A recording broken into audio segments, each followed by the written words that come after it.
Wait a minute. Did I go live? Oh no, we did. Oh shit.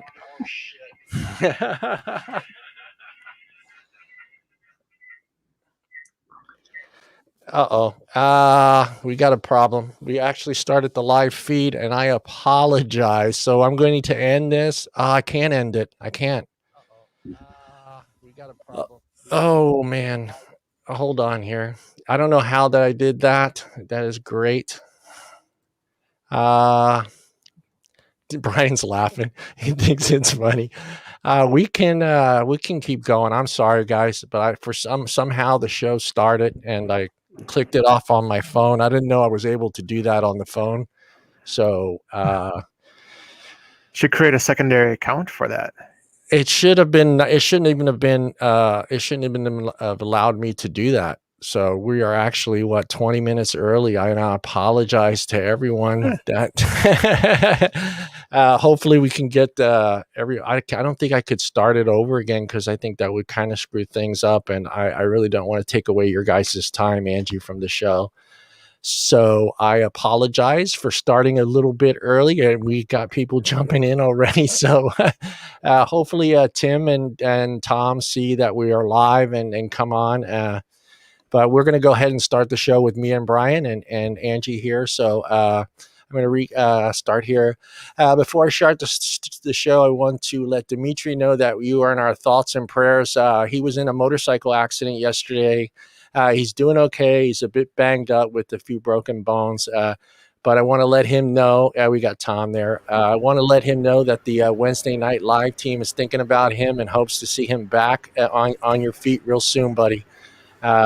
Also, I will be posting a link in the chat to a change.org post, reject the FDA's deeming of vapor products as a tobacco product. The petition has 81,834 signatures, and they need to get to 150,000. So please, family, do your part. Get on over there and sign that petition. Brian will post the link to that in the chat. So get on over there. Let's get that to 150,000. I'm really amazed to see that 81,000. That's a pretty good number, Brian. Don't you? I mean, for a petition, I don't think I've seen too many of them up at that number.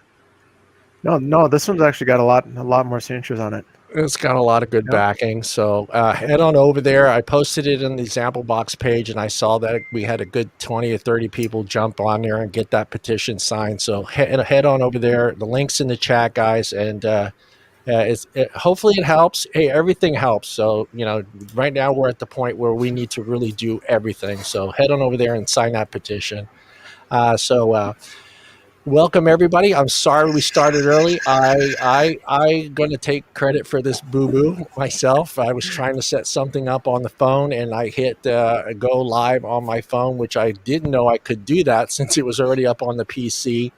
But we have our special guest tonight from Smokeless Vape Inc. We have Angie Griffin, the co-founder of Smokeless Vape Inc. And I think Chris is going to be joining us, I think, as well, Angie? Yeah, he should be. It was supposed to be Chris Anderson and you're right. The other guys, Nathen Affield. But right, yeah. Since we started early, they're running a little late. That's okay. We're fine. We'll work it out. Now, Chris Anderson is your sales rep, or? That's right. Yep. Chris has been a rep for us for, I think he started working with the company way back in maybe 2013, 2014. Okay. Oh, nice. We also got a few products from the 503 line that we're going to review right here on the show tonight as well. Tim is going to be doing news and advocacy. And as always, we have our Wednesday night live poll question of the week. How important is the color of your gear to you? Those of you guys watching on YouTube and Facebook, please let us know in the comments your thoughts, and we'll read those off throughout the show. And let me get started with who's here right now. We got Brian, my co-host, and Tom. Tim will be on here real soon. We just started a little bit early by accident. I made a boo-boo. Mm-hmm. I got grandkids. I've never said boo-boo in my friggin' entire life. And Now that I have grandkids, I say boo boo. So I'm trying to be good and not trying to use those other words in those spots. But welcome, Angie, to the show. And Thank you. I think Brian, and I introduced myself to you. That is Tim down there on the bottom left, and Tom is right there as well. And we're glad to have you on the show. And this is the part of the show where we kind of say hellos and see how our weeks are going. And we're going to start with Brian over there in the middle in the frozen tundra. Go ahead, Brian. It's really not that bad up here. Liar. Okay, I get a lot of crap for being from North Dakota, and Angie's only like 3 hours away from me, and Tom's about 3 hours away from her. So 2.5. Yeah, so you guys are gonna be outnumbered here tonight. All right, so it's really not that bad. Oh I yeah, have a t-shirt on. It's nice down here. So doing pretty good. I got some rearranging and assemblies going on here within the next week, so that's gonna be fun. Gonna nice. move to a different room and everything. So that's you got a whole new table coming. You got a whole new vape studio coming. Yep, I'm gonna actually have a wall behind me and stuff. DVDs up here. Yeah. So should be nice. Can't wait to see it. And your light show, you'll have your light show all set up there. Yeah, I'll have a little brighter lights, but still probably gonna be blue. But yeah, blue. I like. There you go. And Tim boy, how you doing, Tim? Doing well. As you can see, I've added to the lighting in the back there. So I don't know. Is it normal to spend like 2 days dicking around with nano leafs? I don't know what the rule is in this world, but that's what I did. I would say yes. Yeah. It's so fine. That's it. But other than that, just freezing cold here in Atlanta and staying inside, fireplaces and heat. Any heat, and you got your little what do you call it? Your little heating unit from Amazon. Yeah, I used that thing last night. That comes through really good in a pinch. Especially like last night, I was like, "Good Lord, man! I don't know. You pay all these money for these houses, and the houses aren't warm. So I don't know. Maybe I need my money back." Can you get your money back? Yeah, I want my money money back. Builder. Yeah. Call the builder up. Say, hey, I have cold spots in my house. Come fix it. Yeah, pretty sure I'm out of warranty, but I'll give it a shot. Make sure you have your receipts, Tim. Yeah, yes, when you buy a house, you have plenty of receipts. Yeah, I got a bunch of loan documents sitting upstairs that are probably like that, and then I think there's some small wording, probably like font 4, that says you can't return this after you bought it. All sales final. Yeah, exactly. As is. Oh, sorry, we forgot the insulation. Yeah, it's no problem. Yeah. And Tom, how are you doing, buddy? Oh, I'm doing pretty good. I scored an epic deal on some boots yesterday. Got them for half off. I'm excited. Hey, some Red Wings or no boots? Cowboy boots? No, actually, they're muck boots. For out playing in the mud and shit. All right. Yeah. Running a little late today because I didn't know we had a boo boo. Yeah, we had a boo boo. Yeah. And just looking forward to my vacation that starts Monday. Are you gonna leave the state of Wisconsin, Tom? No, it's too cold. That's the whole reason to leave the state of Wisconsin is because it's too cold. No, I'm stuck. It's too cold. I can't leave. You're supposed to head south. The left half. We're off. So it's only right half boots. It's weird. Yeah, you're supposed to. As you get older, when it gets cold, you'll start going south, Tom. I've done that before. Yeah, and I'm only 41. No. No one knows. I don't remember how old I am. Oh, gee, you're 40. You just turned 40. Sing happy birthday to yourself.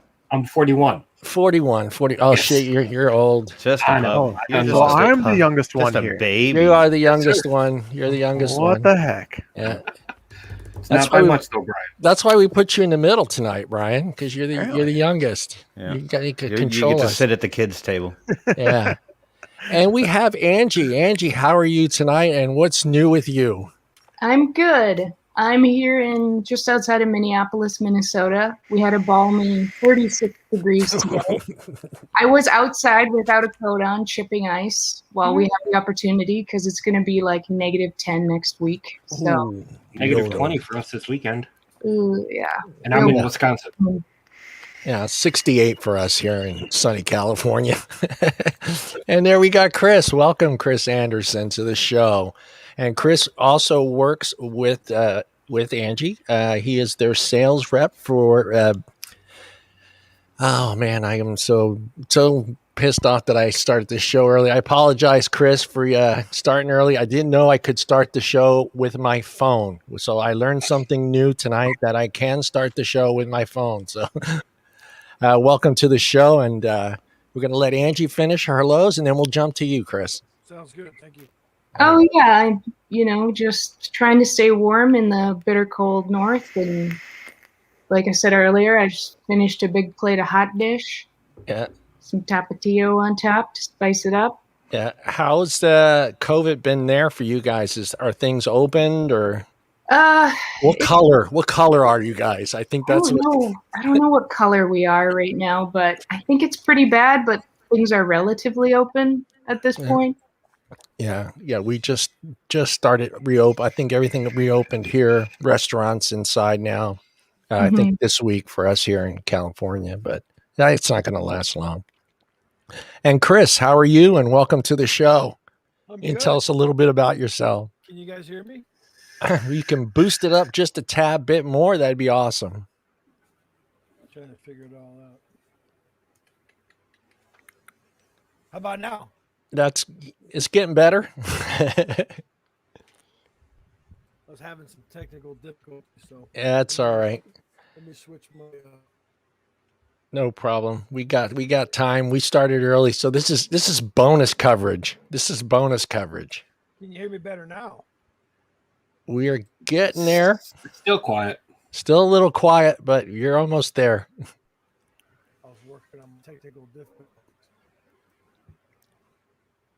Well, we'll let you go ahead and figure that part out, but we're going to go ahead and jump into some questions. And when you get that mic set up, we'll have you come in on some questions. I got my first question for you, Angie. Let's see here. Let's do. I had a whole big intro for you guys, and I want to apologize. I'm actually going to go into it and read it out for you guys. Let me start with my first question for Angie. How did this all start? What was your motivation starting a vape shop and getting this all going? It was somewhat accidental. I was living in Southern California and I had a friend bring a device to a party that I was throwing for my 28th birthday in 2009. And it might have been a blue e-cig. And just saw the potential in it and was looking for a bit of a career change, and recently had a small inheritance, very small, like 10 grand, and decided that, there was likely a very large future for the products.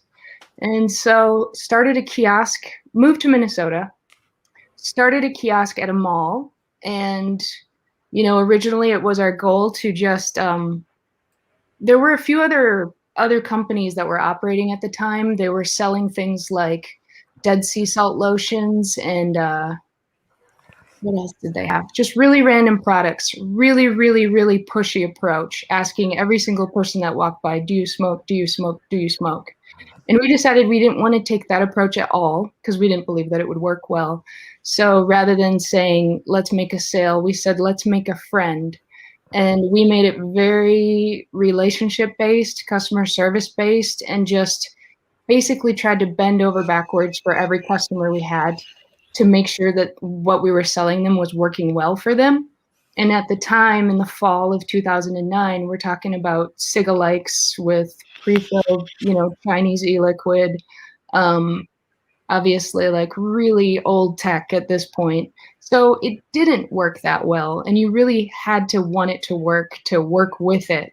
So we were replacing atomizers left and right for free, and we just had such a good response and just grew exponentially by word of mouth.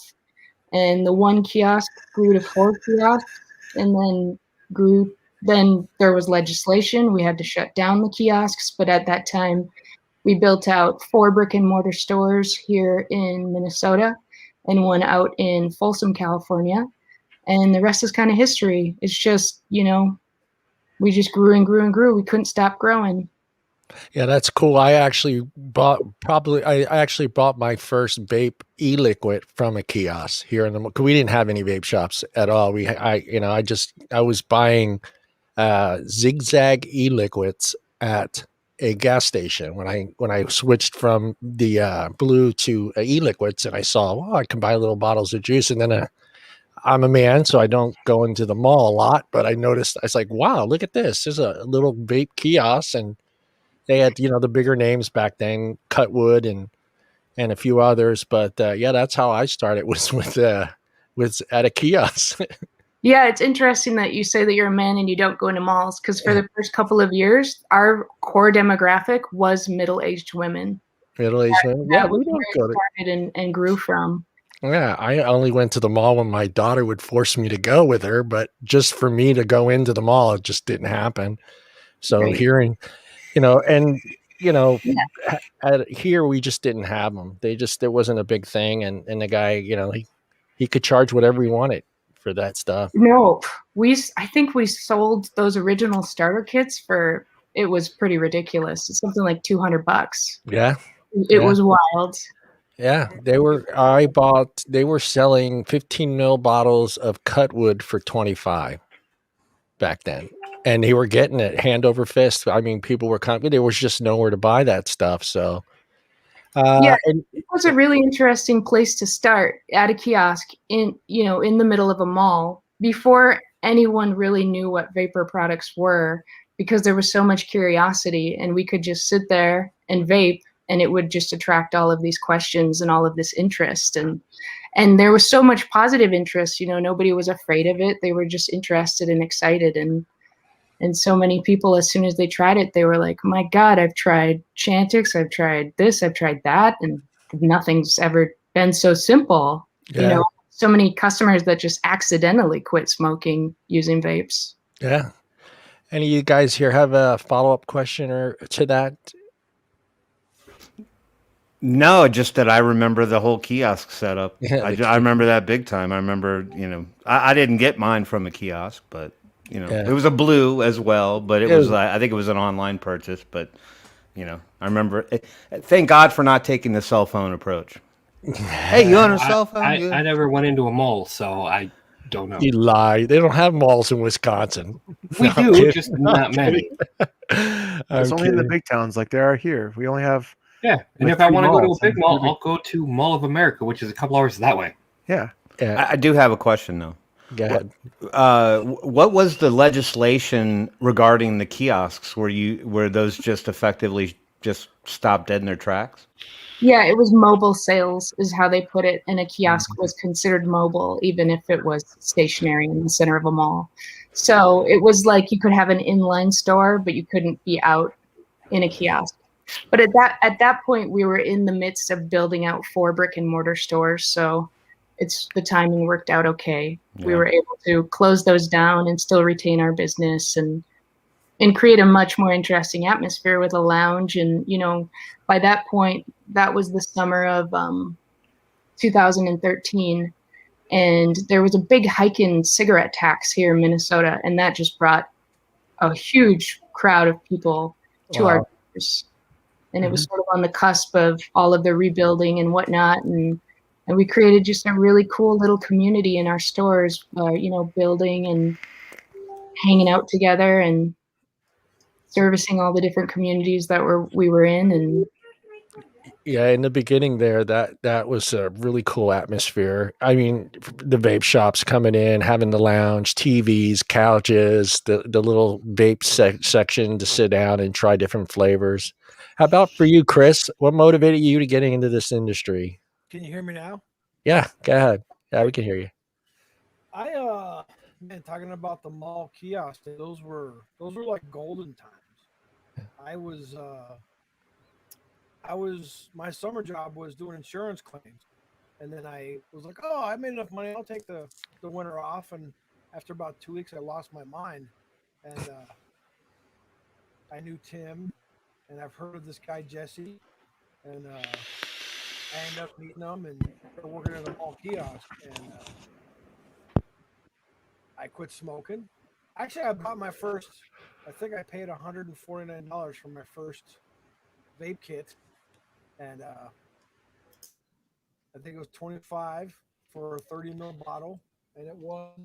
You're getting in and out, Chris, on your audio. People are losing you. On the. How about now? Now we sound like a Horizon commercial. Horizon. Can you hear me now? Can you hear me now? I think my speakers are working. It seems to be really low. Are you on the software on the StreamYard? If you go down to where it says cam and mic, make sure that your mic is set to that one that you're using there to your right. Check. There we are. There we go. Microphone check. That's much better. There you go. We're working at a mall kiosk for these guys, and it literally was. I was so passionate about helping people get off cigarettes. Like the greatest sale I ever had in my life was at this Rosedale Mall, and it was the 70-some-year-old guy walking by with his wife, and she kind of like nudged him, like, "Yeah, go look at it, honey, go check it out." And they both retired from working for Philip Morris. Oh, wow. Smoking their whole lives. And I spent about an hour with them talking about what we had, what it does, what's in it, how your lungs will feel, how you're going to feel a couple days, and if you get past 3 days, you're going to be doing good, and da-da-da. And they both quit smoking and came back. And like, to this day, that was the most heartfelt sale ever. I've sold a lot of e-liquid devices, but it just really struck me hard to get people off of cigarettes. I had myself had smoked for 30 years. And, Smokeless has always been family, and they've always put customers first. And they operated in such a great way. I tell you, though, like, you could do 11 hours at the mall kiosk, and it wasn't so bad, but once you hit that holiday season where we're at like 13, 14 hours, yeah, you started to get kind of cuckoo, but that's how I ended up. And then they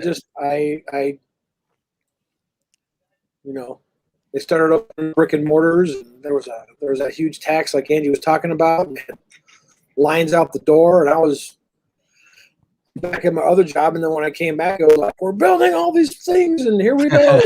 And then we go to conventions and.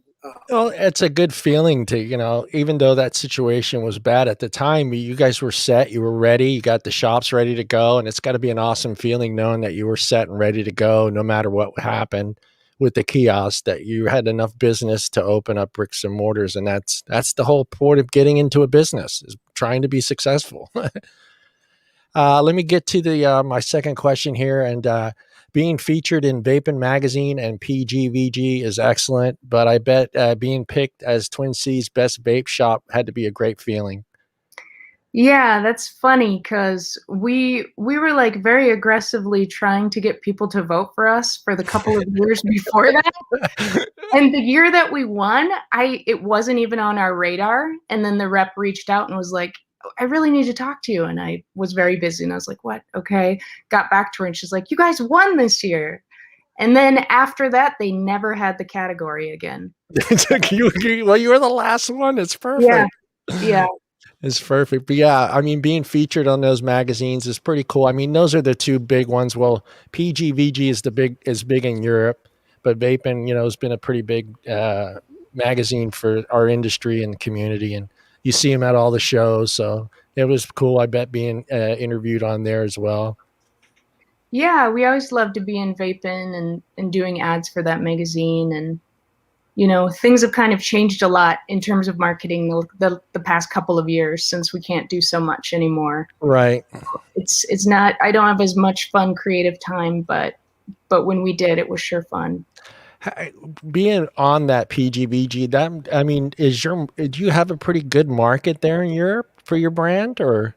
Yeah, we have, I wouldn't say like a very large market, but we've been established in France and around that area for the last several years, and we have a good friend out there in France, and he kind of hooked us up with that PGBG situation, and yeah, it's cool, to get to see yourself in a magazine that's not in English. It's not in English. And out of curiosity, what is the number one flavor you're selling out there?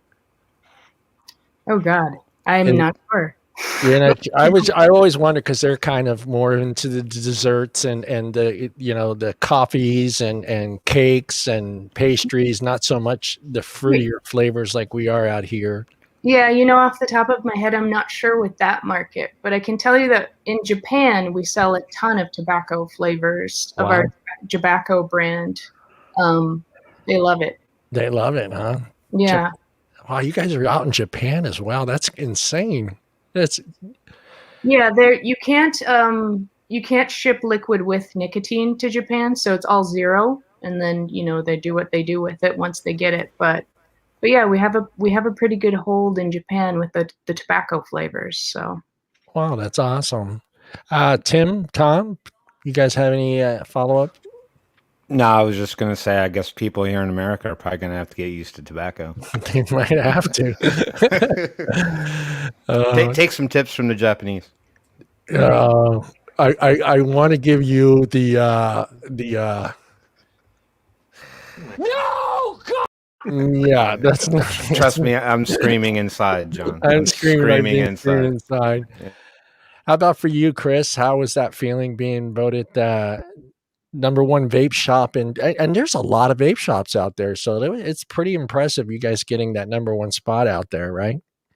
I've never worked for anybody else besides them, so I might be the longest standing sales rep for any company, but they, Angie and her work and her background and photography, and we do all that stuff in house, and they as an employee or working in a brick and mortar or mall kiosk, nobody's ever said hey, hurry up and get the sale. And they've always been customer first.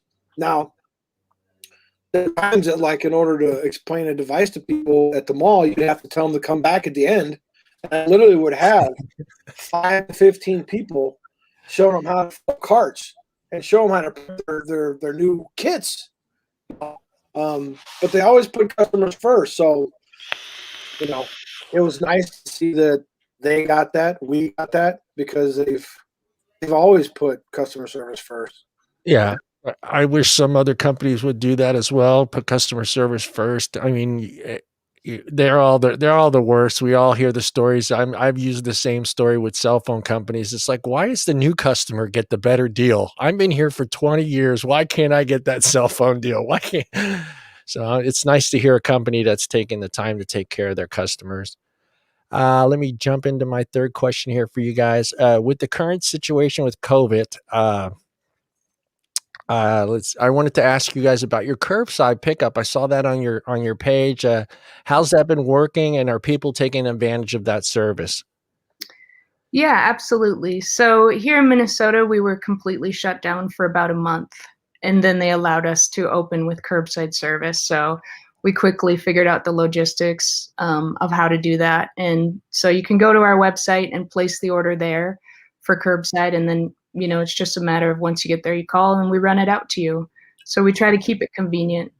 Nice. And it has been obviously such a huge change to have to basically take all of the furniture out of our stores and not have them be lounges anymore. Yeah. When you're trying to be like a fun, comfortable place, a welcoming place. And right now it's a little difficult. And also, trying to do good customer service when half of your face is covered. Yeah. There's so much emotion lost. And so it's like trying to figure out how to use your eyebrows to express yourself a little better. And it's been a challenge for the sales team through all of this COVID. I mean, it's been a challenge for everybody, obviously, but we've been grateful that we've had still great business. People are very loyal to us. Even when we had to close our doors through the executive order, we saw almost all of that business transition to our website and continue to buy from us. So nice. Pretty excited about that. Are you guys kind of preparing for when normalcy comes back? I mean, you guys I'm sure there's going to be some limitations for a while, the way shops are going to be run and stuff. Are you guys preparing for that? Or do you even have a list of things that you are going to have to change in your shops? Well, I mean, I guess time will tell. I hope that we can someday get back to where the world once was, but there's so many what ifs with all of it. We just did pull a little bit of furniture back out at our Minneapolis store, but we take it one day at a time. I think in this business, you have to be ready to adapt because of all of the regulation and whatnot that we've dealt with over the past decade. When COVID hit, we were quick on our feet. We're used to adapting. So, it's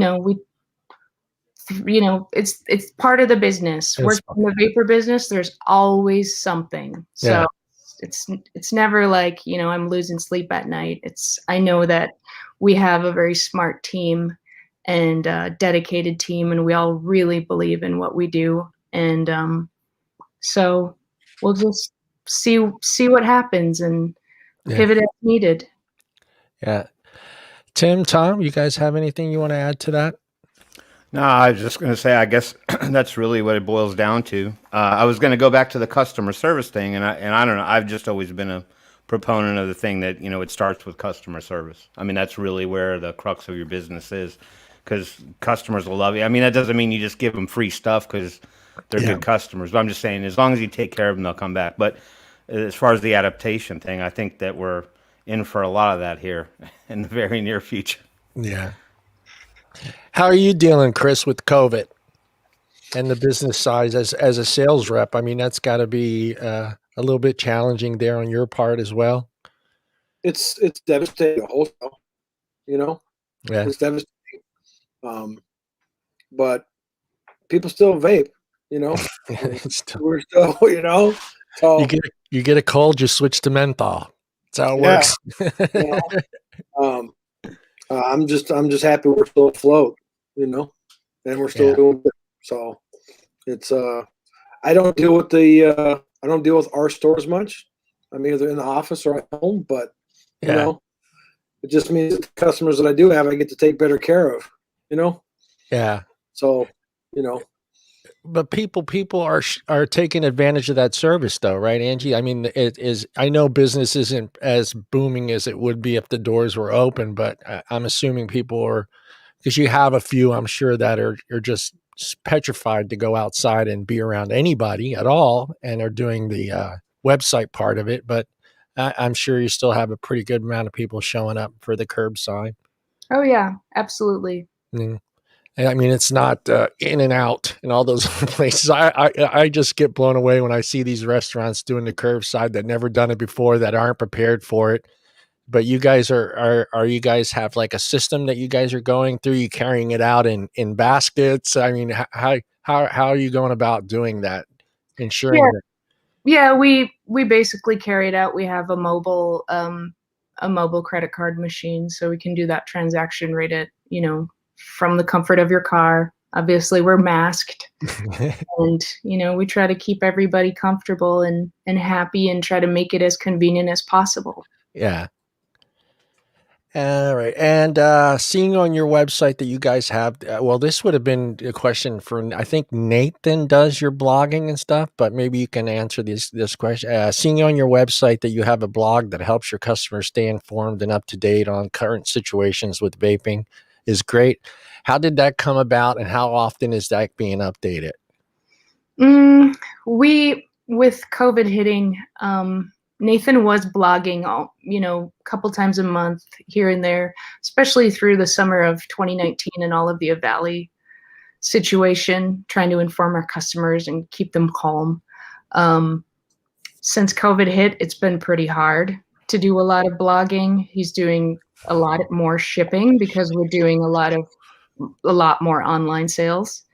So, but we did just find out our governor here introduced his Corona budget bill. Which includes BS bill. Yeah, it's a 35% tax at the register, 95% tax on wholesale for hardware. So Those are some scary numbers. Whoa. 95% on hardware?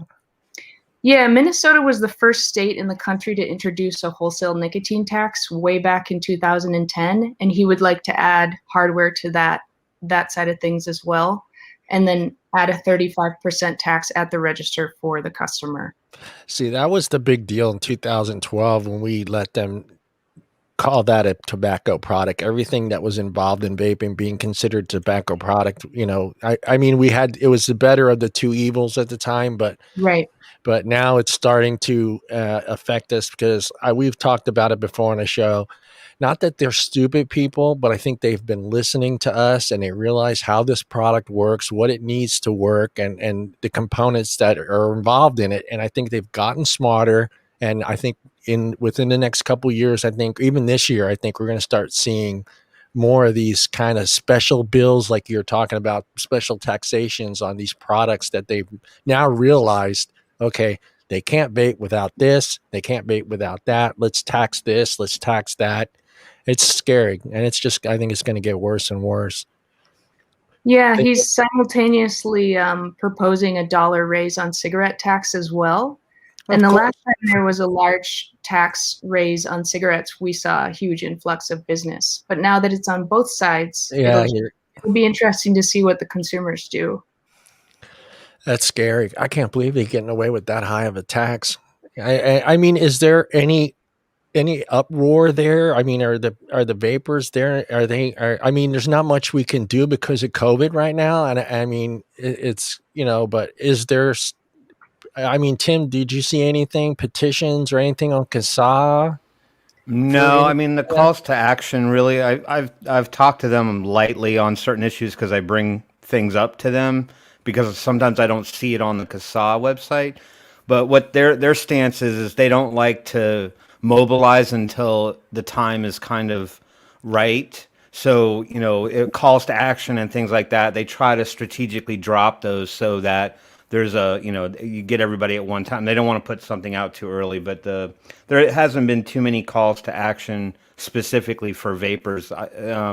No open commentary periods. A lot of this legislation is just sliding through committees, and they're just voting on stuff.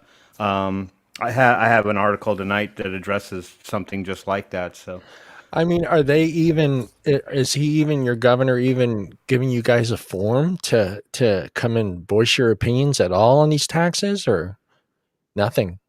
Well, it's hard to say. So the language was it was just introduced last week. So it's still very early. It's still fresh. Yeah. Yeah. It's still very fresh. I'm not sure if there's support on both sides. It's hard to say. Usually there'll be hearings, sometimes not.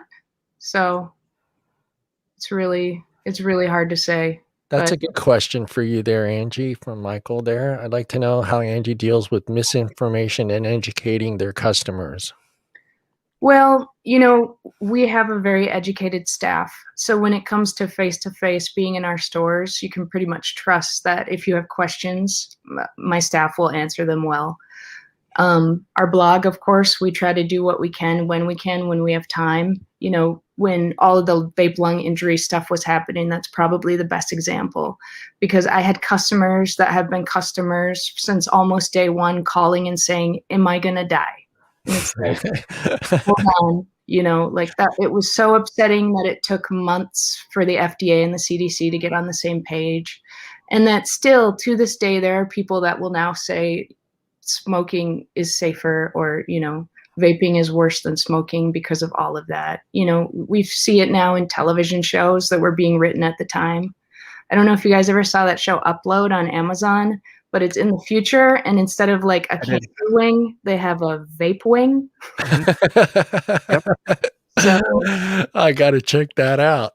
Yeah, the show's great, except for that part. Yeah, I didn't like the ending, but no, but yeah, I mean, it's funny because it just seems like it depends who's doing it. Now, when Chappelle got up on when he finally came back and did his comedy thing and he vaped up on stage, everybody praised him for that. It was just like, oh, you quit smoking. But then it's just like it just goes away, and then everything comes right back. It's just like, oh, this is bad for you. It's going to kill you. But good for Dave Chappelle. He's vaping. He's not smoking. But nobody thinks of it like, hey, that's helping him. That's helping millions of other people.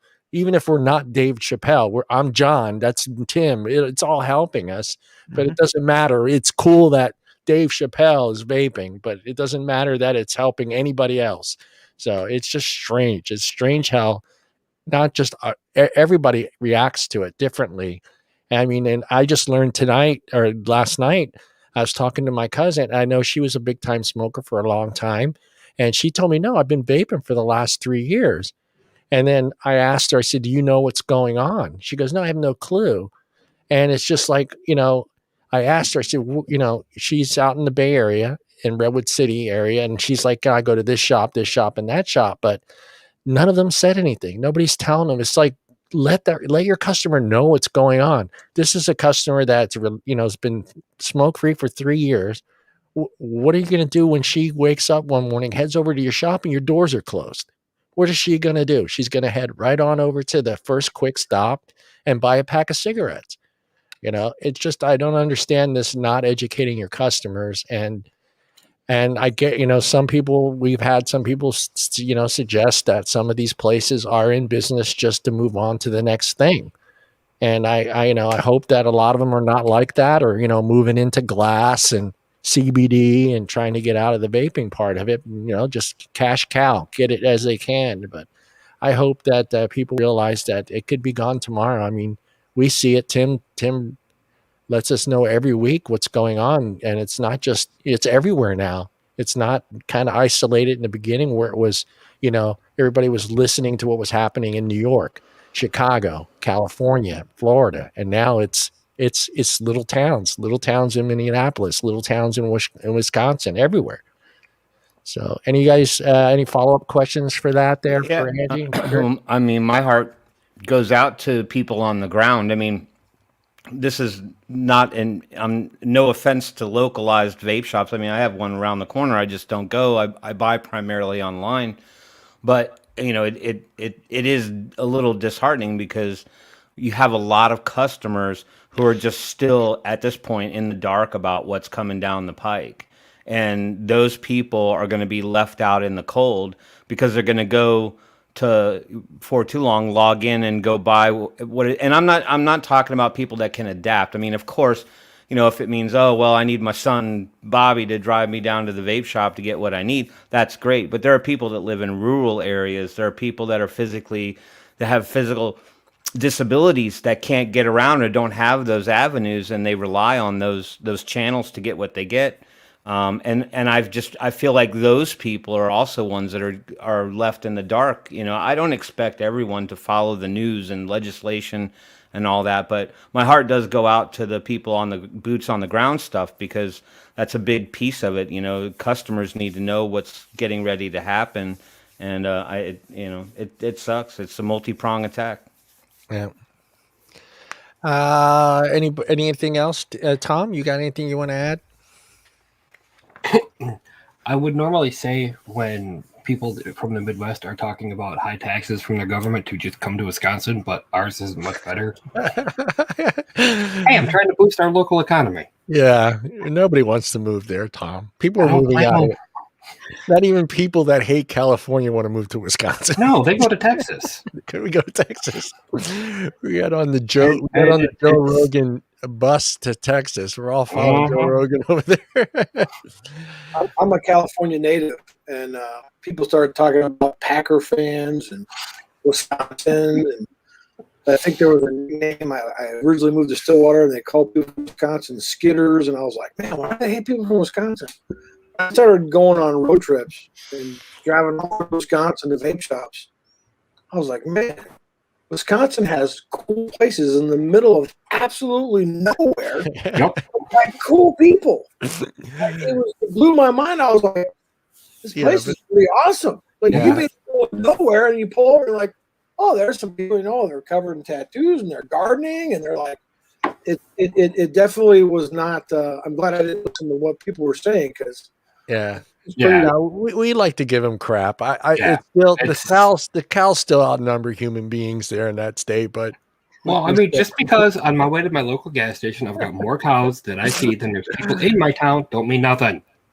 What I want to know, Tom, is when you drive by a field of cows, do you do like everyone else and go moo? Yeah. Yes. You have to. Thank God you're normal. Okay. You have to. And you have to point them out to everybody in your car, even if you're by yourself. And do the brown and white cows make chocolate milk? No. All right, cool. All right. I'm 5. Brian, you have some questions for Angie and Chris? There's a few of them actually. Mine are a little bit more, I'd say a little bit more personal, I guess. Like Chris is always posting stuff about cooking. He's always cooking and stuff. Question is, do you like go to your office and like cook for everyone there once in a great while? Angie's smiling, yes. A lot. We used to, I used to cook there a lot, and we all cooked there a lot. COVID kind of turned things around. We'd have barbecues all the time. And before we had our warehouse, we would barbecue behind one of our brick and mortars. We got in trouble because it started looking too much like a smoke shack out there.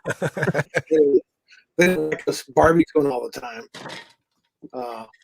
Yeah, and we do. One for Christmas we did homemade tamales. We've fried turkeys. Christmas and holiday parties at Smokeless are always amazing. Jumpy house for the kids, either Dick's barbecue or one year we had Jake, who is I believe he's our CFO. His mom came with all kinds of food she made, and we have holiday parties. We're a family. It's pretty amazing. Yeah, I cook a lot. I should probably cook more, but I bring in food all the time. There's only a couple of people who usually eat. Austin's one of them, or Tim, who's another owner. You don't eat anything you put in front of him. But, yeah, we cook. Jesse, nothing with vegetables. Nothing with vegetables. I can make the world's best carne asada or barbacoa. If he finds one onion in there, he's going to be pissed. No vegetables. Yeah. My dad would always say, "Get that out of there. That belongs. Rabbits eat that. We don't eat that." He would push the greens out of the way in the salad. That's just.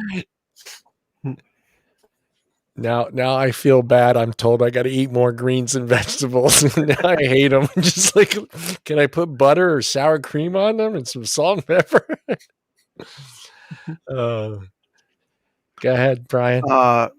Another one is one thing that most people aren't familiar with. It's a thing you guys have every year. It's called 503 Day. Can you explain to everybody what it is? So our main brand is 503. So on May 3rd, 503, we have a big party for our customers. And in the past, I guess we don't know what this next 503 will look like. Yeah. But in the past, we've done sort of different events at each store, and we have a card, a little passport card, and you go around to the different stores and you get your passport mark, and then you get some, depending on the year, some prize for it, and just try to have entertainment. We've had magicians, we've had musicians, we've had massages, we've had all sorts of just fun things to try to give back to our community and celebrate our brand and celebrate that day. So yeah, 503 Day. That's kind of cool. We started doing it, I think, in 2015, maybe. I was gonna say, I think it was around there. I know I've done it once, and like at the very, very end, I was able to get 120 mil for like $1. So I'm like, well, that's pretty cool. So yeah, we just try to think of a creative way to get our customers to maybe experience a different store. So to incentivize them to, go on the tour and drive around. It doesn't really take that long to get around the Twin Cities to the different locations. And all of the locations kind of have their own personality. And so yeah, we just make a really fun day of it and try to give back to our community. I wanted to put up your website while we're doing the questions. Brian, did you post the link for the website on in the chat as well for YouTube? Everyone? Yep. You're a good man. Yeah. Brian's my stat guy. So he's Mr. Charts. He takes care of all the charts. He's got his own bumper. Nuclear reaction with a flux capacitor. Carry the two, changing its atomic isotoner into a radioactive spider. Fuck you, science. Fuck you, science. That's my Brian. But this is their website. I love the way your site is set up. Everything is nice and clean and easy to find. I really enjoy it. I like how you have the hardware separated and everything. And I like the blog part at the bottom. I hope you guys do a little more with that. I mean, after COVID, I'm sure you guys will get back to it and try to figure out what's going on. Yeah, there's definitely stuff to talk about now with all of this looming potential tax stuff here in Minnesota. And obviously the PACT Act is a huge situation. Mm-hmm. So we try to keep our customers informed through newsletters that are basically weekly as well. So signing up for those is always a good thing. I got a quick kind of sorry, Brian, but how now with all this stuff that's going on with PAC and all this stuff, how much of your time is now in a lawyer's office? Who's this question for? For you, Angie. How much of your time are you spending now talking to lawyers? Well, one of my business partners is an attorney. Oh, lucky for you. Here, you get one of these. But, we're looking forward to a seminar that Safata is hosting for business owners this Friday with help from some of their attorney friends. And man, it's a big deal and it's bad for public health. We're talking about earlier about rural folks that, aren't near a brick and mortar store. What does that mean for them? Well, it means they go to the gas station and they smoke cigarettes. Unfortunately, that will be what will happen for many. And it's very backwards what they're trying to do. What the result will actually be is a loss of public health instead of harm reduction. Yeah. So yeah, not a lot of time with the lawyers, but yeah, like I said, we're always having to adapt for whatever the new rules are. And unfortunately, it just seems to. It's constantly changing. I mean, it's coming. And as far as a vape shop, I mean, you guys are not just looking on the local side of it. You guys are also trying to pay attention to what's going on the federal side as well. And you guys are being attacked locally, state-wise, and federally. I mean, it's got to be incredibly hard to keep track of, because I know some shops, it's not just the state. The state's like, oh, it's okay, but then your city is going after you for having a shop, and it's just mind-boggling what you guys are having to go through on three different ends, because federal can say this, the state can say that, but your city can say, you know what, we don't want it here. Mm-hmm. And absolutely, it's just tough. We've been in all of the city council chambers, so many times, and my partners have flown out to DC multiple times, and it's never ending in this business. It's just, always trying to fight the good fight. Our mission is to help people switch. We want to get people off of cigarettes, and we'll keep trying to do that as long as we can. So yeah, you want to touch on a little bit about that right there, Angie, at all? With FedEx and UPS not delivering vapor products. But FedEx had that rule for a while, and UPS jumped on board. We were really surprised to see that, actually, and it's pretty bad news. It doesn't leave a lot of carriers left. So. It doesn't. And this is a good opportunity that someone has a couple $100,000 laying around that wants to start a delivery service. This would be a great opportunity for that. I mean, if the numbers are true and there are 10,000 vapors in the United States, this would be a great opportunity for someone to start a delivery service if they had some extra cash. Right? We can do it old school too. Yeah.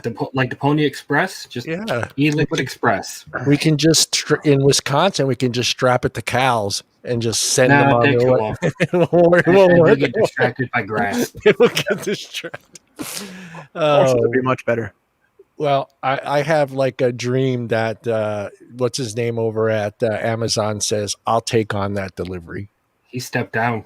Did he step down? Did he finally officially said he will not? Bezos, That was yesterday. He stepped down from being the boss of Amazon.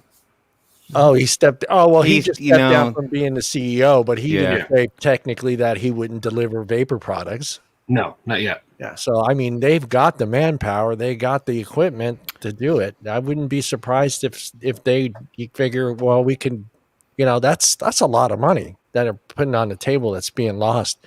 And I have a friend that works for the post office, and his opinion is it's the stupidest thing the post office has ever done, because it's a good chunk of their money that's in, and they're already broke as it is.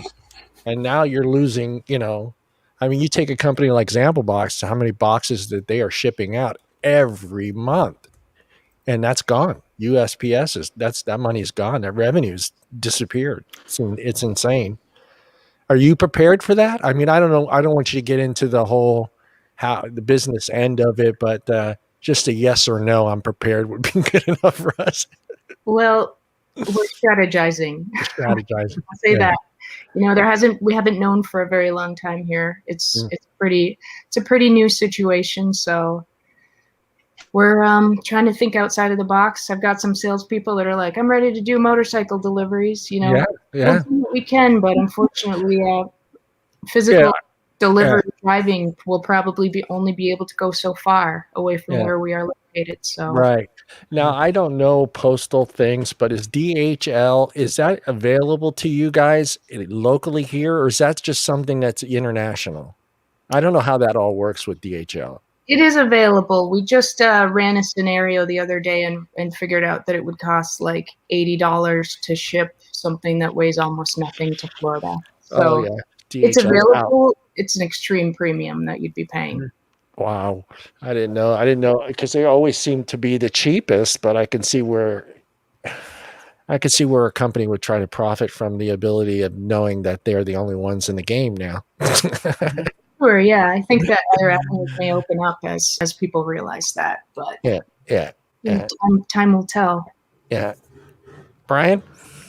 I had a follow-up question actually on the 503 day. Like, with all your different shops, they're all different. Like, if you've ever been in their shops, they're actually all completely different. Now, was all that designing, was that all on purpose? Did people have different inputs on different shops, or how did that pan out? Well, there's one component that is the same, and that's our bars and our cases. We had all of that made for us, and we try to be a little higher end, really clean, kind of boutique-y in a way, but comfortable. And then, like Chris was saying, we're really a family in this company, and those that have risen in the sales have, gone on to be managers, and we've kind of let them sort of take over the spaces and make them how they see them, and obviously talking to us too. But like our Minneapolis location especially is run by a guy called Mark Bartholomew, and he's really brought in the local art scene, and we use that space as also kind of a gallery space where we exhibit a lot of local artists, and we do open mic shows. And so each city kind of has a different vibe, and each store has a different vibe, and the managers are able to craft it how they think the community will respond well to. And so Angie, is there somewhere I can go to pull some of the images from your shop? Would they be on Google? I wish that there's some images on our Google pages, although not all of them are updated though right now. Okay. Man, we used to have Instagram going on, but we shut that down. So yeah, I know that feeling. Yeah, they kind of bumped us out of the analytics there on Instagram. Well, you guys more so because you're considered a business, so you're probably on some tighter restrictions than say the promoter or the what is the other new term they're using for people that take pictures of stuff like myself?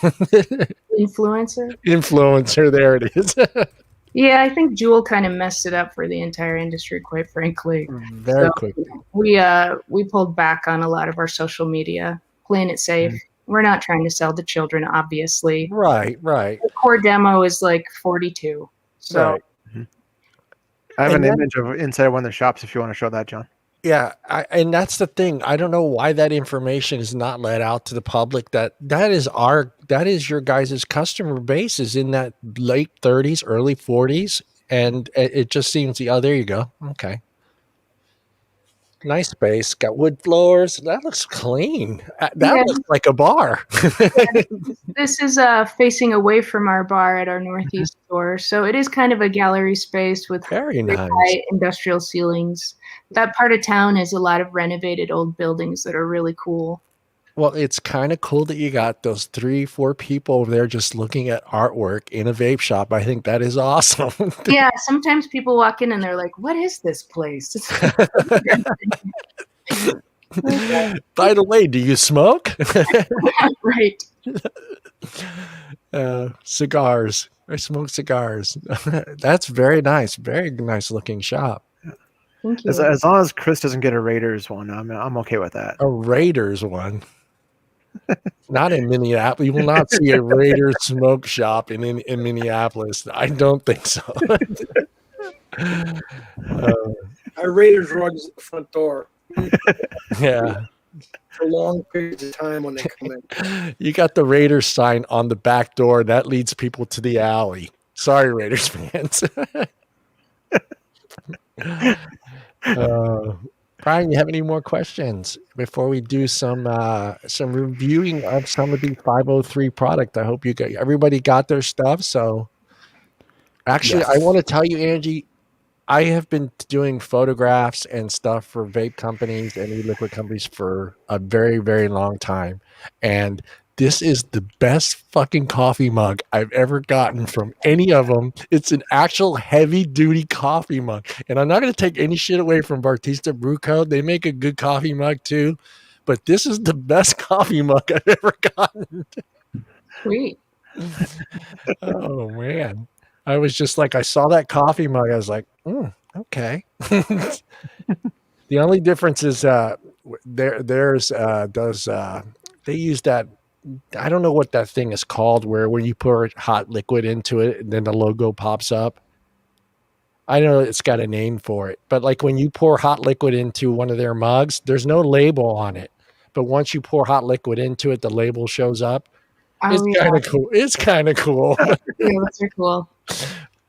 Oh, go ahead, Brian. I'm sorry. Coffee's important. No, one thing like I've kind of talked to Chris quite often actually, and we discussed different devices and stuff like that. Is there anything that you guys kind of wish that like was back or kind of you miss like throughout your journey, I should say? Oh, device wise? Yeah. Well, yeah, that's kind of a good question. You go back. You go way back, Angie. I'm kind of curious to see what you're going to throw out there. Yeah, we go way back, but I mean, I can't think of one specific device that's not here anymore that I miss. But I mean, in terms of all of the phases of devices, I'd say that like when people were really into rebuilding, that was the most fun because that brought the most community. And it's been a while since people really want to do that now. We used to have all the drill presses and everything in store, and now it's not such a big hobby. But yeah, probably that. Yeah. Was there? I'm kind of curious. Was there a device when it first came out that your shop just got hit with people like, I gotta have this. Do you have this? Do you have it? Like they just came in. Was there a device that kind of drew that much attention to the shop looking for it? Variant. The Aspire sub-ohm tank. Yeah, I don't know. We got a lot of high-end stuff there for a while with mech mods, and that'll sometimes bring in some, serious hobbyists that are like really excited to see it in a store back in the day. But no, I would never say that there was a product release where people were busting through the doors. I mean, there's always new products in this. Yeah. Something new every other day. As a salesperson, it's hard to keep up with all of the tech. Yeah. Well, I didn't realize something new every day. Yeah, I didn't realize you guys were into a lot of the mech mod stuff. So I'm assuming that everybody that worked there was pretty familiar with battery safety and everything, and went through that process. Because that's the thing that was kind of scary in the beginning. Yeah.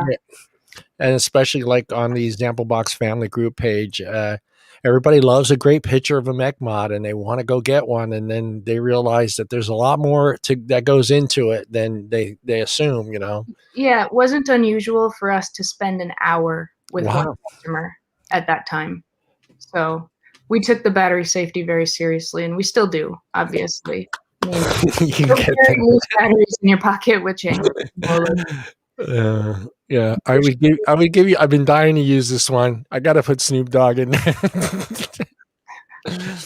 That's awesome because I think that was our biggest problem 6 years ago was everyone jumping into the mech mods, and I know they looked cool, they looked awesome, and everybody liked the idea of it not having a chip and it was always going to work, but they didn't take into consideration, battery safety, cleaning and prepping and stuff like that. So I'm glad to hear that you guys took the time to educate all your customers when they came in with those, and they're not cheap. Back then, they were not cheap.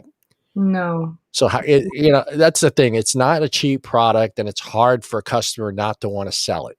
So it's good that you took the time to educate the customer on something that could be, life-threatening.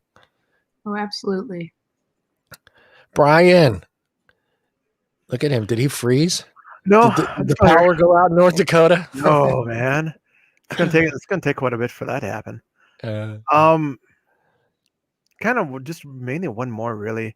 Right. I know you guys have traveled around different shows and stuff like that. You guys have had different guests work with you and different setups. Was there one that you guys liked better than the others, or was there a place that was really stood out or throughout your travels? This is probably a good question for Chris, but now he looks frozen to me. Does he, Chris? He's deep in thought. Yeah, when the conventions really started rolling, I only ever went to one. So I went to ECC in 2013. Which one? In California. But I had a 2-month-old baby. So I was there for setup and I was there for teardown. And we've had fun at conventions, or so I've heard. But Chris could really speak to his favorite, I think. Yeah, we're gonna miss those. You were at the one 2 years ago?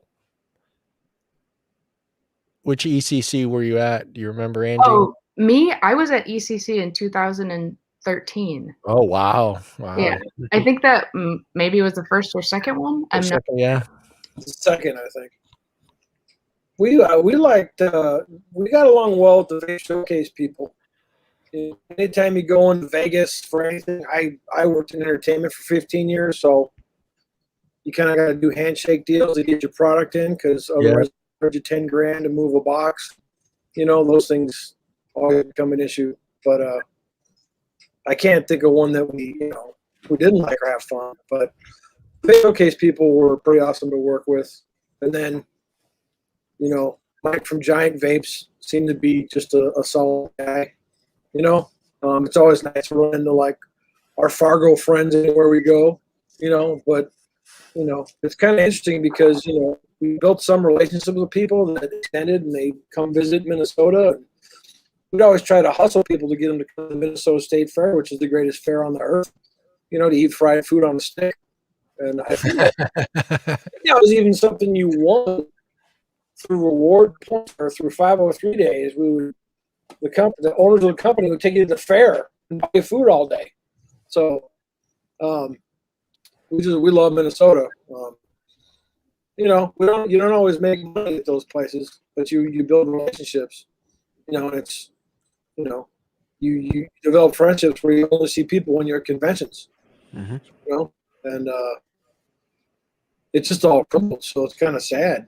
Yeah. It just all crumbles. It's just like, wow, man. But yeah, we're gonna miss that. I'm gonna miss that part of the vape shows and the conventions. It's just not going to be the same. I mean, it was changing there for a while, about 4 years ago, where they kind of took, which I'm kind of glad they took the comps out, the cloud comps out, and some of that other stuff, and tried to bring advocacy back into the shows. But it was kind of still sad walking around and seeing the advocacy booths and 3 people sitting in chairs actually listening to somebody talk, and everybody else kind of just waiting for the freebies, and it was kind of sad. But this last one at 2 years ago in LA, I think they kind of figured that out. They made it more like it was in the beginning, where it was more friendlier and made everybody feel comfortable. And I think taking away the 18 and under helped, or the under 21 here in California, I think kind of helped with getting rid of that team free shit.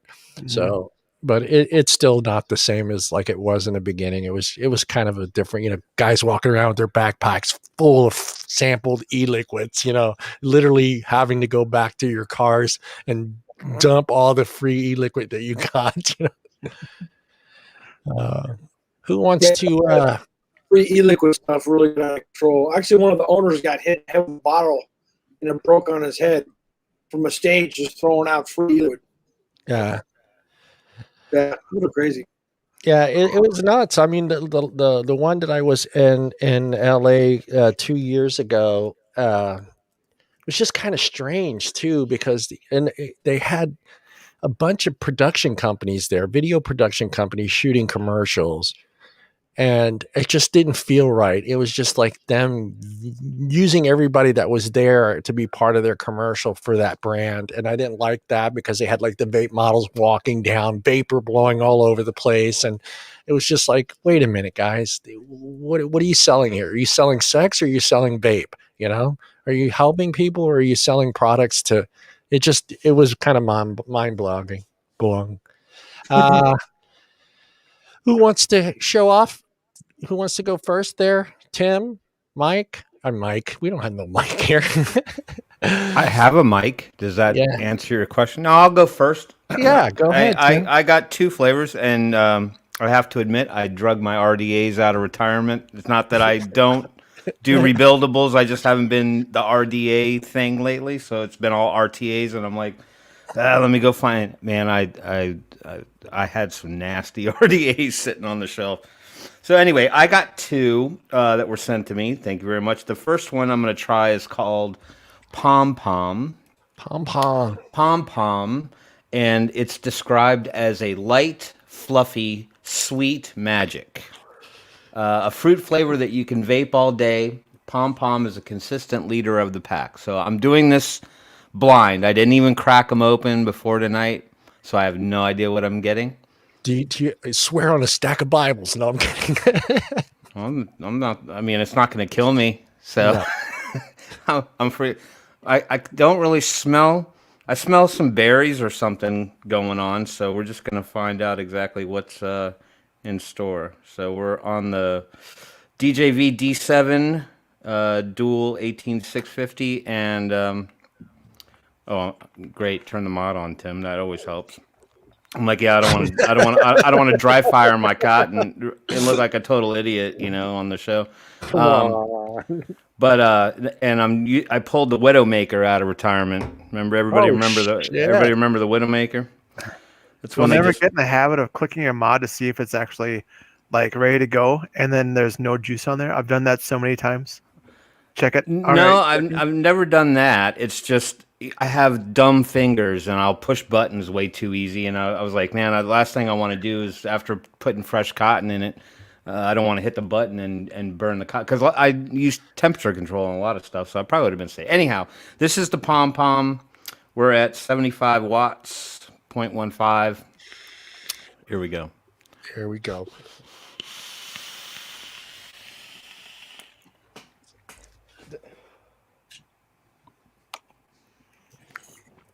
I'm trying to figure out what's in it. I'm going blind because I just know it's fruit.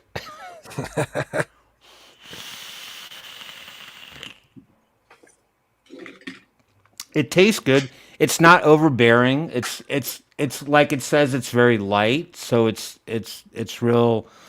It's very calming. You know what I mean? It's not like you just get punched in the face with a bunch of flavor. It's multi-layered, so I can't. I'm trying to dig out of it what I can. Hold on. Angie, what's your favorite flavor as he's inhaling on your line? I've just been vaping 503 mango for like the last year. Oh my God, mango. Yeah, I love mango. You know what? I can't pick it out. So if someone wants to give me some clues as to what I'm vaping, pomegranate would probably be the dead giveaway. But it's because it's pom. Is it double pomegranate? Is it double? Something like that. It is something like that. Pom Pom has actually been our bestseller forever. And I think a lot of that is like, we have a lot of customers that have been with us from the beginning, and they've just literally vaped it the whole time. Yeah, I mean, it tastes really good. I mean, I certainly like the flavor a lot. Pomegranate, I get. Is there dragon fruit in it too? Maybe. Yeah, see, she doesn't want to give away the recipe. That's okay. It's okay. It I has. like mystery flavors. Although I mean this to me, I'm trying to figure out like what I could pair it with really well. You know, it would be a good like morning vape, an all day vape, really, just because it's just sort of pacifying. You know what I mean? It's like you just want some flavor, and you want it to be it's a little tart, but not too much. So Yeah, I wouldn't say that Pom Pom is a very complex flavor that we do, but it's definitely a very accessible flavor for a lot of people, and that's why I think it does so well. yeah. You can vape it all day. It's definitely an ADV. I mean, I definitely would not, be like, okay, I'm going to park this and go to something else. But I usually have like 4 or 5 devices rolling.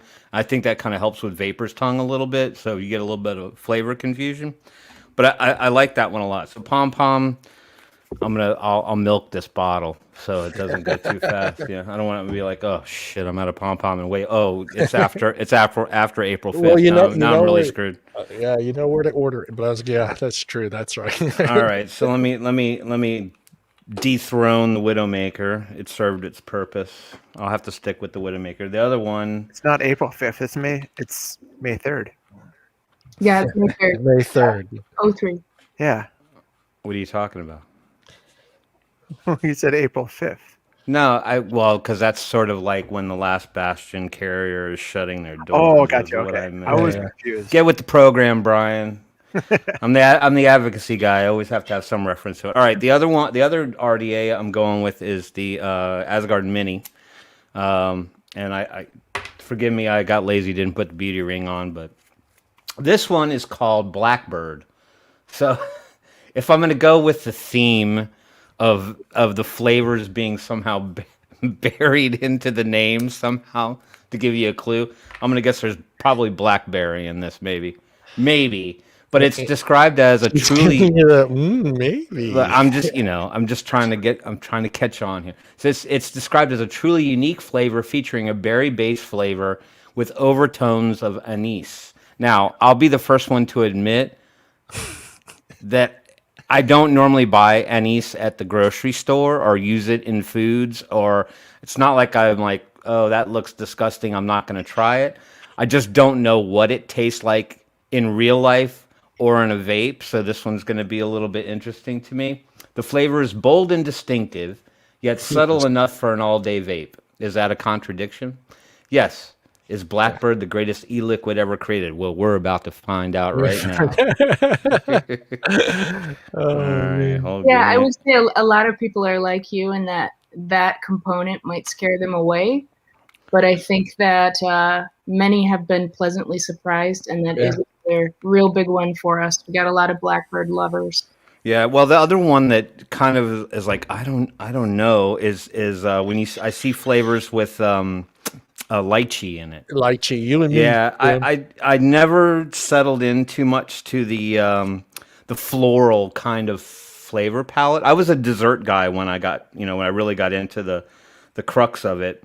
But then I switched and went fruits because desserts to me just all tasted one-dimensional.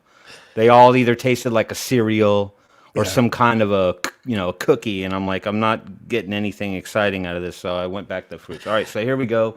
Angie, let me ask you. Wow, that smells really good. When you started doing the flavors and stuff like that, was there one that you said, no, that can't work? Oh, there were so many. That's what we said. Yeah, I mean, we've all gone down that road, but yeah, we didn't just whip them up. We spent a lot of time on everything and absolutely had plenty of failures. Yeah.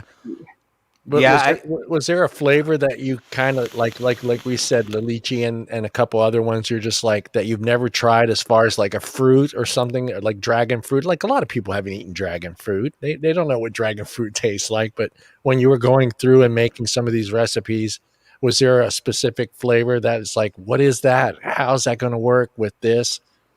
Oh, sure. I mean, exploring all the different flavorings out there. I mean, I actually am a big fan of floral type vapes, and I like weird like chrysanthemum and just odd stuff. I like it. We actually have a 503 flavor called Purple Rain here after our great. You gotta have that there. Yeah, absolutely. And it's kind of a you love it or you hate it flavor because floral is super divisive for sure. Yeah. Yeah, I mean, I think for some people, I mean, you can, if this is what I'm tasting, I mean, I do get the, I'm trying to call it out in the way that it's happening, but on the exhale, you definitely get the berry first, and then the anise just kind of comes in at the end. It's, I don't know how to describe it. It's not too terribly floral. It kind of has a little bit of a gourmet kind of spicy flavor to it on the back end of it, where it does make for a really nice blend, because I didn't know what to expect. I mean, it's certainly not something that I dislike. So I would say, you know, both of the ones that I have, certainly the pom-pom, if you're just a fruit person, you know, you just don't want anything else inside your e-liquid but fruits, certainly the pom-pom is for a fruit person. For someone who's a little bit more daring and likes, you know, more a different back end sort of spicy gourmet flavor to it, definitely this one works as well. I could see me vaping both of these, so I didn't go into this with any like, you know, I wasn't like, oh crap, anything like that. No, I was pleasantly surprised by both of them. I'll give them both thumbs up. Cool. I don't have 2 thumbs up. I have 1. So I'll do it twice. Bam. Okay, there you go. Was that the 2 flavors That's you had? it. That's all I got. That and some cute little gifty gifts from Brian, if you want me to talk about that. But Tommy boy, what did you get, Tom? Unmute yourself and speak. Woof. Woof. I knew that was coming. Well, I mean, I figured moo, but wolf will work. no, I'm feeling more dog-like today. All right. I got 2 flavors as well. One is from Lazy Llama. It is called Sweet Spot. Sweet Spot. And it's the one I currently have set up. It's a sugary fried sweet dough ball drizzled with a lemon icing and topped with fresh raspberries. And I can say, unlike Tim, I did not wait. I got it set up in the Wasp Nano on the Groose. And yeah, complete overkill. I don't care. It's fantastic. The flavors on this are spot on. Chris, what's your go-to flavor, Chris? I'm vaping Lasso Menthol. Oh yeah, you're a menthol man like me. It's actually the first vape I ever had to get off cigarettes, and I just came back like 2 weeks ago. But I got that, and then I have mango also, the mango guy. So that ties into the second one that I got, which is a. Well, tell us about the first one. I did. It's amazing. It's fantastic. Go buy it. Go buy it now. Yes. Go to their website and buy it. You will not be disappointed. There you go. It's exactly what it says it is. Yeah, it's good. That's what I like. I want to be able to taste the notes. I know some of the mixologists go a little crazy, and you can maybe taste maybe like 1 or 2 of the actual flavors that are listed on the bottle. But it's nice to have a flavor that hits every note. With this one, and I know Brian had a part in the Lazy Llama line, it is amazing. I can definitely vape this all day. I won't because I have a ton of other liquids to go through too. Which one of is the second one I got, which is 503 Lasso. It's a 15 milligram. I don't have anything currently set up for it. Come on, tough it out. Tough it out. I am not going to drip 15 milligrams. Do a rip on some. Yeah, do a rip on that. Come on. This is a rich and golden honey tobacco that will remind you of the Old West. And I'm going to put this in a pod system later. I'll send you my K fund. You can put it in there and let me know. Bring it. I say you do a rip on that, baby. I'll do a knuckle test. How's that? That's about as bold as I'm going to get. Everybody raise their hand that wants to see Tom do a rip on that with his mod. There we go. Yeah, you're outruled. Yeah. Except for Chris. Chris has some sympathy for you. Chris knows. I am not going to like this, but hold on. He knows it. How do you know? You may be pleasantly surprised. You might be you surprised. never know. You never know. That's I'm it. a 3 milligram direct lung guy. This is it's all right. Just do it's gonna hurt. But in the interest of the show, that's right. I just want to see So the you know grin. there's I no want to see the post grin. Rip that. and no fuckery. Sup, Beast Gamer 69 in the house. This is not going to mix well with the sweet spot. It'll all go good. Don't worry about it, man. You'll be good.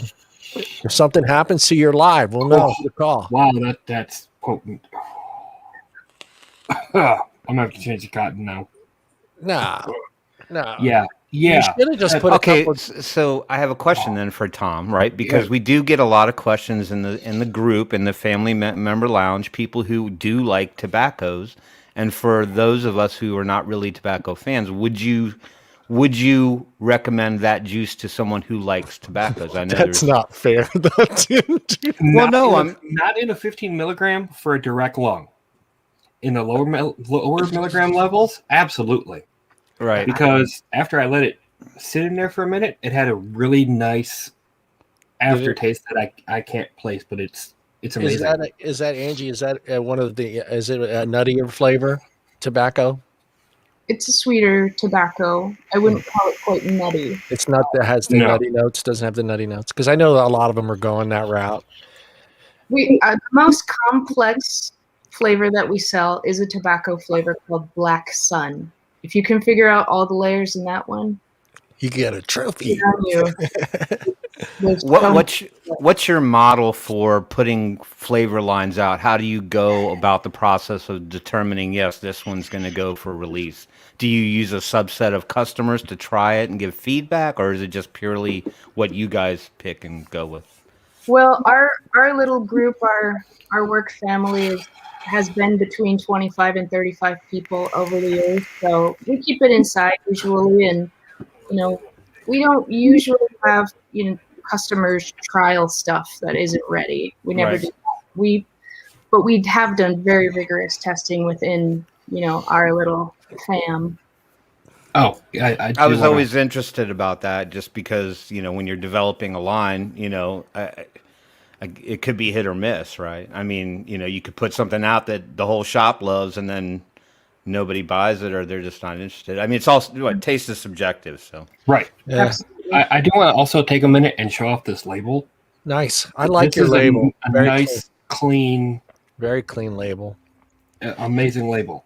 And speaking as someone has taken pictures of labels for a long time for e-juice companies, that is a nice, clean label. No cartoons, no BS. Straight up. And a cool name. Cool name. You done? You done, Tommy boy? Yeah, I'm tapping out. You tapping out? You're a wussy. I think you should hit that 15 again or the 18. I think you should go someplace that is not appropriate in public company, sir. I would give you the man up thing, but I'm not going to do that. All right, Brian, what do you have, Brian? You can go ahead and go first, John, if you want to. All right, let me see. Now I got this is where I made my mistake earlier, guys. Now, is it upside down? Is it not right way? What is it? Sideways, but that's it's fine. I'm not going to mess with it. But it is. I have Betty, which is. Let me see here. I'm not going to read it. I'm not going to read it. I'm going to read it. You can read it. I'm not going to look it up. I won't tip anybody off though. I just want to know what you're in. Let me do the shaky shake first. And I am going to put it in this beautiful mod right here. Okay. All right, don't give me any notes. No, I can see it all right here. I just want to see how good you are.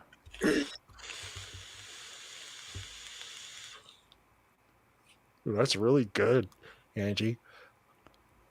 Thank you.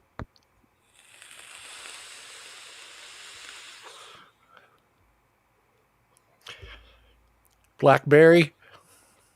No. I taste strawberry for sure. Hey, what is this?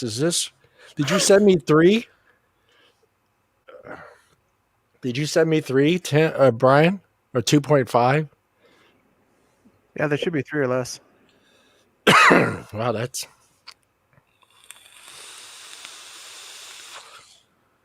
He got one right. I got the strawberry. Yeah. I know I could taste some other berries in there, but I just Yeah. I just can't pinpoint them. But God, that is tasty. That is very tasty. And for those of you at home, I just spilled the beer on my keyboard. Thank God I spent the money on a good keyboard, and I'm just wiping it off right now. Yeah, I'm gonna hit it one more time, guys. One more time.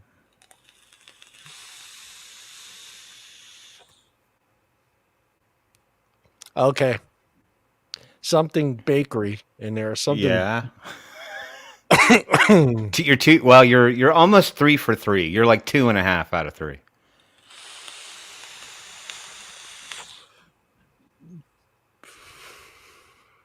You were very generic in one of your responses. I taste the strawberry on my camera. Strawberry, something cake, a cake or some kind of. Yeah, that one you're okay on. Those That's two you it. nailed. That's what I got. That's all right. So it's a scrumptious fruit pastry. Betty is a dessert concoction featuring. This is the one you didn't get. Was blueberry. There's your other berry. All right. Multiple bakery notes and. Ironically, a hint of strawberry, but you picked up on that one like it was the most prominent strawberry I got right off the bat. I could taste that strawberry, and on the exhale, I got the bakery stuff in there. I just can't pinpoint exactly what I'm tasting, as far as like maybe not a croissant, but what do you call those things? The little flat desserts with the strawberry filling in the middle. Oh, I know what you're talking about. What are those? Like a Danish? Danish. Yeah. Is it a Danish? It's like a Danish, yeah. It's like a Danish. I taste the bakery notes at the end there, but I got the strawberry right off the bat. But I can taste the blueberry a little bit. It is a berry. I could taste the berry, but I don't know, man. It this says 2.5. Yeah.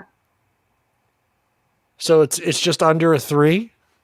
It is. We're kind of weird like that with our 503 line. Okay, I need to ask you a question about your nicotine because I actually, you probably couldn't answer that anyway. You don't want to disclose that information, but it does taste like a quality nic because I got a really good throat hit from that, and that's why I haven't coughed in a long time from taking a hit on something. And I've noticed anytime I do get that throat burn or hit, it's usually a pretty good nicotine. Yeah, we use only the highest quality nicotine, NVG and VG. Yeah, I can tell I can tell just from hitting it. It's a really good throat hit on that, and I really enjoyed that. That's really good because Brian knows I'm real picky with I have tasted taken photos for companies for like the last 10 years. I have tasted a lot of e-liquid, and that's really good. That's really good. I enjoyed it, and I'm pretty much now fruits and menthols. I don't very seldomly do I do any bakery stuff unless I'm having a cup of coffee in the morning. Go ahead, Tim. Can you pop up that question from Bill? It's yeah. a good question. All right, Bill. There you go. That's the Angie. Now that the grandfathered products period is over, how has that affected your business for new flavors? Yeah, I mean, there are no new flavors. We started the 503 line way back. We started making those flavors in 2010. So, we filed a PMTA for all of our SKUs it was over 2 million pages long, if printed. And it's I mean, there's a freeze right now. We can't make new product without going through a really intense PMTA process, and it's overwhelming for sure. But it is. How much of your line did you submit for all of them, or were there a couple you just kind of said we're just going to skip on this one? Yeah, we skipped on a couple. I think we filed just over 1,000 SKUs because it's not just each flavor; it's each flavor with each strength. So, yeah. And hey, Tom, you've tried Black Note. How would you compare the two? I have not tried Black Note. Oh, I thought you have. No, I will say, now that I put it in a pod, so much better. You wussy. Oh, you wussy. Incredible. I need to get one of those baby sound effects just for Tom. Hey, I know what I like. I know what my body can handle, and 15 milligram direct long is not one of them. What are you picking up now that you put it in the pod system? What notes are you picking up? Definitely some tobacco. Well, shocker. Well, it's a tobacco liquid. It's sweet, so I'm gonna say some honey. It's not a nutty tobacco. It's, if I would have to compare it to a cigarette, and I really don't want to. Oh, it's almost impossible not to. I know. I'd have to say the Marb Special Blend 27. That was a menthol smoker. I can't. It's what I'm getting. Yeah. It's really good.